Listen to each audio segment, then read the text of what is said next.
Shalom. Kebenaran hari ini 19 Oktober 2023 dengan tema Tempat Kediaman Roh Kudus.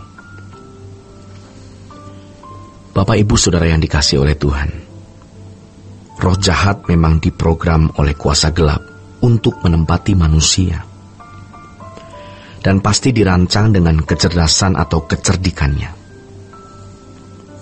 Jadi janganlah kita lengah.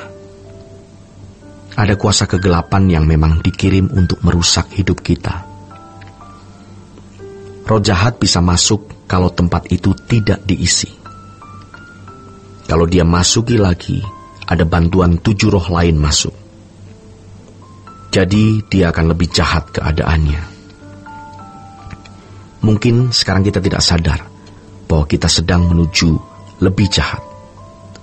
Belum kelihatan, tetapi bisa dalam kondisi bahaya. Apalagi setan bisa memakai seorang pendeta yang bisa pintar bicara dan juga media sosial, maka dampaknya itu besar. Tentu iblis mengerti bagaimana memakai seseorang yang memiliki tempat strategis. Sekarang kita harus memeriksa diri sendiri. Roh yang ada pada kita, apakah roh Allah atau bukan? Di sisi lain, Roh Kudus mencari tempat kediaman yang di dalamnya Roh Kudus nyaman. Roh Kudus mau memakai orang itu menjadi alat kemuliaan bagi namanya. Untuk itu, kita harus sungguh-sungguh bersiaga supaya tidak jatuh dalam dosa, tidak mata duitan, tidak mata keranjang, supaya bisa menguasai diri, lemah lembut, dan supaya bisa menjadi teladan. Karena kita adalah manusia yang tidak diberi imunitas. Yesus pun tidak punya imunitas. Maka iblis mencobai dia, supaya bisa menjatuhkan. Namun Yesus memakai senjata firman. Dengan firman, Yesus bisa mengalahkan kuasa gelap. Cerdiknya kuasa kegelapan membuat banyak orang tidak menjadi jahat secara moral umum. Ia membuat orang baik-baik, santun, tetapi tidak sampai pada standar yang Allah kehendaki, yaitu sempurna seperti Bapa, serupa dengan Yesus. Yang dikehendaki oleh Allah itu kudus, tak bercacat, tak bercela. 1 Petrus pasal 1 ayat yang ke-16. Tuhan menghendaki kita kudus dengan standar kekudusan Allah. Iblis bisa merasuki hidup seseorang, tetapi tidak membuat orang itu jadi biadab atau bejat. Cukup membuat dia puas dengan keadaan hidupnya yang tidak bertumbuh, tidak mencapai maksud keselamatan yang diberikan oleh Tuhan. Yang mengerikan, pendeta atau hamba Tuhan. Pendeta itu baik, bukan pendeta bejat. Dia tidak berzina, jujur, tetapi dia masih mau menikmati hidup, mempunyai kewajaran. Dia tidak membawa jemaat kepada kesempurnaan. Maka kalau kita tidak bertemu Tuhan secara langsung, kita tidak menemukan atmosfer itu. Maka sediakanlah waktu minimal 30 menit setiap hari. Kita pasti akan punya pengalaman yang adikodrati, melampaui akal. Kita akan memiliki kesaksian dalam batin, punya kepekaan, dan kita akan menemukan atmosfer kerajaan sorga. Baru kita bisa membedakan pendeta benar atau tidak. Saudara yang terkasih, kalau untuk hal ekonomi atau untuk yang lain, bolehlah apa adanya. Namun kalau kesucian, kekudusan, keberkenanan, kita harus sampai puncak. Hidup kita singkat.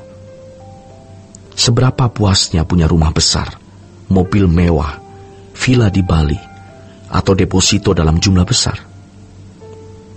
Namun kekekalan, waktu yang tidak berakhir, di mana ada padang hijau yang tidak bertepi, betapa indahnya. Di sana kita akan bertemu orang tua, anak-anak, keluarga, pasangan hidup, sahabat kita tanpa penderitaan, tanpa perang. Tidak ada kemiskinan dan sakit penyakit. Kita mau ke sana. Maka jaga diri.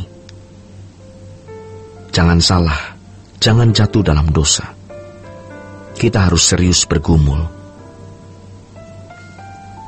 Roma pasal 3 ayat 23. Karena semua manusia telah jatuh dalam dosa dan kehilangan kemuliaan. Tuhan mau kita punya kemuliaan Allah. Bagaimana agar kita bisa punya kemuliaan Allah? Kalau kita punya moralitas Allah, kalau kita memiliki kesuciannya Allah. Bagaimana kita bisa punya kesucian Allah? Apabila Allah memenuhi hidup kita. Bagaimana kita bisa dipenuhi Allah? Kalau firman memenuhi kita. Bagaimana firman bisa memenuhi kita? Kalau suara roh kita dengar setiap hari menjadi rema. Firman Tuhan berkata, manusia hidup bukan hanya dari roti, tetapi dari setiap firman yang keluar dari mulut Allah atau rema. Lalu bagaimana kita bisa mendengar rema? Temui Tuhan, rasakan dan belajar dari Tuhan. Saudara yang terkasih, setan tidak takut teologi. Namun kalau setiap hari kita mendengar suara Allah dan kita turuti, maka setan takut. Domba yang baik mendengar suara gembalanya. Kalau kita mendengar suara Tuhan atau rema, ini tidak membuat kita jadi mistis. Kita harus mendengar suara Tuhan. Karena Roh Kudus diberikan untuk menuntun kita kepada seluruh kebenaran. 1 Korintus 6 ayat 19-20. Kamu telah dibeli dengan harga yang lunas dibayar, bahwa kamu bukan milik kamu sendiri. Kita sudah dibeli, supaya Roh Kudus bisa mendiami tubuh kita. Kalau dulu bait Allah tempat Allah diam, sekarang tubuh kita, karena sudah dibeli. Jadi tubuh-tubuh orang percaya yang dibeli ini mau didiami Roh Kudus. Roh Kudus mau memenuhi hidup kita, bukan dengan kepenuhan temporal. Memang ada kepenuhan temporal pada waktu hari Pentakosta, atau saat-saat tertentu orang dipenuhi Roh Kudus, berbahasa roh, atau ada manifestasi karunia roh. Tetapi itu tidak permanen. Jadi jangan heran kalau ada orang pernah bernubuat dan berbahasa roh, tetapi kelakuannya sekarang jahat. Itu terjadi karena dia tidak dipenuhi secara permanen. Kepenuhan Roh Kudus secara permanen terjadi ketika seseorang berpikir seperti Roh Kudus berpikir. Demikianlah renungan pada hari ini. Tuhan Yesus memberkati.